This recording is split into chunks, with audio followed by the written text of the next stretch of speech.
Right now, I feel like I'm living in an alternate universe. I'm seeing Spurs at the top of the Premier League table, unbeaten throughout, whereas us on the other hand, we are 11th in the league with 3 wins to show so far, and fans can talk about the historical dominance we've had over Spurs over how many years, how many decades, but for me, that kind of means absolutely nothing, because I feel like every new generation of Chelsea team and squad has kind of earned that right to maintain that dominance over Spurs, and the reality simply is, with all the investment we've made so far, this new young Chelsea team in the making doesn't have a big club, big name body to show for since we've come very close. I think Arsenal was one of the most painful ways to not win a game in how many years, because I think as a fan base, we all kind of went into that game feeling confidence that we were going to do something against them and we were going to cause lots of issues against Arsenal.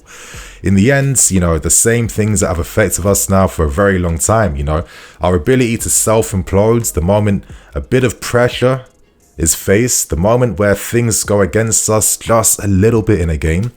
It's come back to bite us in the arse too many times, and I think against Spurs, I can't believe I'm saying this, but we have to go into this game respecting them. I think this new Spurs team, they're a different beast right now. They're unbeaten against all London clubs in the league right now. They're very strong against the big clubs, good performances against Liverpool, against Arsenal, and it's no surprise. I think with their new manager now, he's brought in some very good ideas, and I think Spurs now are ready now to battle against the big clubs, and I think they fare a lot better against teams that park the bus and use low blocks. And it's no surprise when you see how they play, a classic 6, classic 8 and classic 10. I think Sarr, Bissouma and Maddison are one of the most balanced mids in the league right now. And for me, midfield is where you tend to win most of your games if your midfield balance is on point.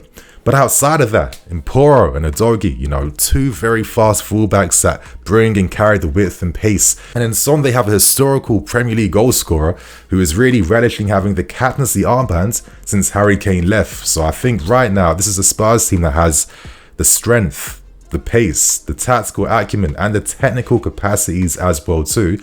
And against them, I really feel like whoever wins this game, it will come down to the player battles we see on the field. I feel like the player battles will supersede anything tactical that's done. I think that we are going to go into that game using more of a mid-block type of structure. We're going to look to disrupt Spurs' build-up phase. We're going to make it hard for Spurs to play passes through the middle, and we're going to try and force them wide.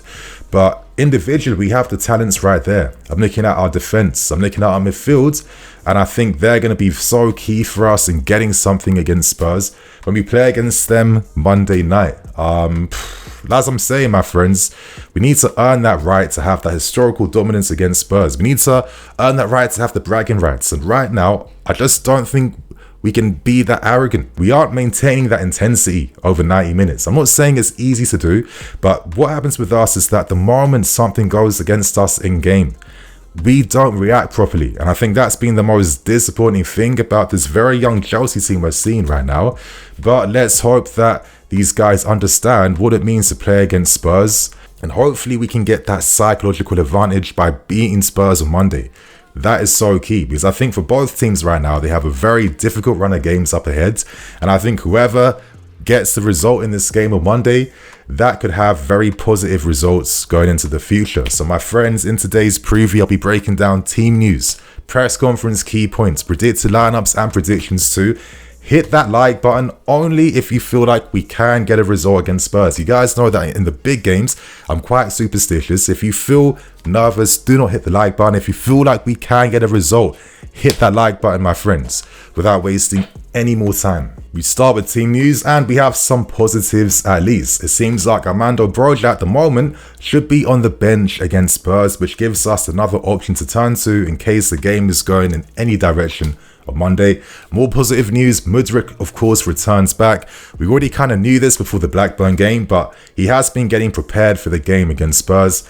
We're going to need him. And outside of that, it's the same old story. Most players are on their rehabilitation programs and they're still continuing them at this point in time. So my friends, let's now move on to discussing key talking points from the press conference. We start with things, and Poch discussed Reece James by saying that he hopes that James is ready to start against Spurs, and of course he said the teams missed their captain. He's one of our most important players.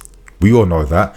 And listen, I thought Reece James, his application was great against Blackburn. He was very willing to get forward. He was very adventurous to like break those lines with his runs in behind. But of course, he was a bit rusty. Sometimes the end product wasn't of the normal Reece James standards that we know. Let's hope that after getting like a good 60 minutes against Blackburn, he will be even better and more prepared now to play against Spurs. And now for the controversial part of the press conference. Naturally, with Pochettino returning back to a club which he managed for like over 4 years, you know, I can't imagine that he won't have any fond memories of his time there.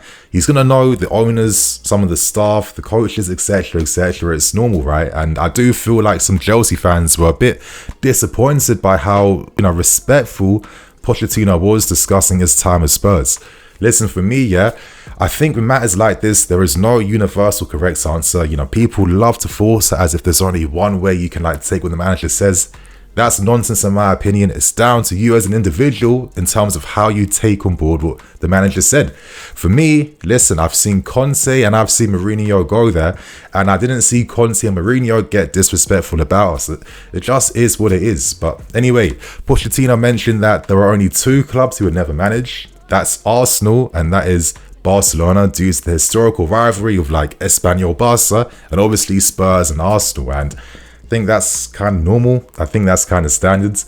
I mean, one thing I've said for a while is that Pochettino has been very open for years to come to manage us, even when he was the manager at Spurs, and he got priced out because Levy wanted around 50 million at the time. So listen, he enjoyed his time at Spurs, but let's not act like he is Mr. Tottenham and like Tottenham's in his blood. That is just not the case. He just had an amazing time there, and of course he formed close bonds. As Poch said, he doesn't know what type of reception he's set to get, but he did mention that he hopes that with all the fond memories that were grown over the years he was their manager, that people don't forget that at least. But listen, in a massive game like this, I wouldn't be surprised if the Spurs fans, of course, give a bit of stick, a few whistles, a few jeers. I think that's how football fans are today. But to move on though, Poch was asked whether we go into this game as underdogs, and as he mentioned, listen, you know, right now we're in 2 completely different stages. You know, we are building something for the future right now. We struggle with the details in the beginning, but we're a young team with an amazing future ahead of us. Obviously, I understand that, I respect that. I do think that Spurs had a little bit of a transition themselves, but I think that they just signed the right players to bring that balance instantly. You know, if you're going to have a team that has like pace in their fullbacks, if you're going to have the midfield they have, if you're going to like keep some of that, the important guys like Son too, like listen, Spurs signed, there's a lot of new players in their team as well too, right? So, you know, I feel like there are some similarities between us. I think maybe at times you could say that we aren't getting the results due to the details. And I don't know, man. I think sometimes watching us this season, I feel like the way we can start a game sick and then end it badly, is that a reflection of game management decisions at times? I don't know. I'd love to hear you guys' thoughts and opinions behind that. Regards, my friends, they're the key talking points from the press conference. Let's now move on to discussing the predicted lineup. Now, my lineup might surprise a few of you guys. I do feel like, you know, I'm getting inspiration based on how we played against Liverpool, how we played against Arsenal. Very positive performances against 2 big teams where, listen, we went into those games as underdogs too. So I do like the underdog tag because I think it makes our young team have to raise their level in games like this, right? So without wasting any more time, this is my predicted lineup. In goal, I've gone for Robert Sanchez. In defense, I've gone for Cole back at left back, Badia, Thiago Silva and Reece James. In midfield, obviously Caicedo, Gallagher, Enzo, and up front I'm doing things a bit different. I've gone for Mudryk, Sterling with Cole Palmer playing false 9. Now I'm going to explain my decision going from top to bottom. Listen, I think Nico Jackson has shown lots of promise. I don't like this yo-yo nature in which one week he can be praised if he scores or does well, and then the other week, he's not good enough, he's not a natural 9, he's more of a winger. I don't like that yo-yo criticism. I think, listen, the guy is still young. The same way we keep the same energy for many young players here should also apply to Nico.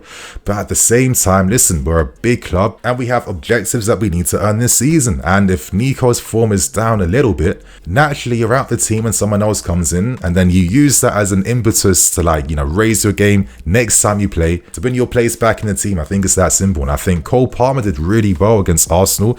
And I think the threat of having Palmer false nine meant that we could really exploit spaces in behind through Raheem Sterling and Mykhailo Mudryk. And I do think that pace, especially because I feel like we're going to play a more transitional game against Spurs, that's key. And to have someone like Cole Palmer who can, like, link the midfield and the attack, that can supplement the runs in behind with his amazing perfectly weighted through balls in behind too. And the fact that, you know, he's very comfortable playing across all attacking positions and lines, I feel like that could give us a great balance, knowing the fact that Cole Palmer too is no slouch when it comes to his defensive duties off the ball. And that's what I really like about this guy. On the ball, off the ball, he's on point. And I think that if Mudryk and Sterling can be found in behind, especially when Spurs have their fullbacks, you know, high up the field at times, I think that is the balance that I want to see start this game with against Tottenham, because that midfield battle is key. And I liked against Arsenal that we had Gallagher pushing up alongside Cole Palmer to create that 4-4-2 press. And we're going to need that because the midfield battle is going to be absolutely key against Tottenham. So I guess let's discuss the midfields. Gallagher, Caicedo, Enzo Fernandez. It's great that Enzo had a great game against Blackburn. We're going to need this guy's playmaking abilities on point against Spurs, and hopefully, because he has license to get in the books, I'm praying this guy gets his finishing boots on point. I feel like his timing of his runs in the books means that he doesn't like take shots in his strides, and I think that's something he has to improve upon. In the meantime, though, I'm looking at our midfield. I think Gallagher is one of the most important players for us right now. People can say what they want about him, but in terms of the pressing of the ball, how he literally is the, like, balancing act in our midfield, the fact that he's a physical monster these days where he wins his duels, we're going to need that against Sarr and Bissouma. And I think that Gallagher versus Bissouma will be a very interesting battle. And so far this season, Gallagher's done very well against Paulina and Declan Rice, and I think that he's kind of relishing these encounters against these types of deep guys in midfield that he's up against. I think Gallagher really is our Vidal right now. That's the best way I can describe him, and he really brings that balance that both Caicedo and Enzo do need, because I think these two guys, even though they're incredible talents, they still need a bit more time. And I'm looking at Caicedo too, because how he follows James Maddison, how he wins his duels against him, that will also be key in helping us win the midfield battle. So, it's going to be very tense. It's going to be a big game, but I think midfield is going to be key, my friends. And to end things with our defense, I feel like Poch is not going to play around. We're going to have physical monsters at the back. I feel like Levi Colwill should probably play as a left back again in this game. I think in games where we have more space to play, I think Colwill does look better playing as a left back at times. The progressive passes which he finds in midfield are going to be very key as well too. And I think the guy is very comfortable too when it comes to defending out wide as well.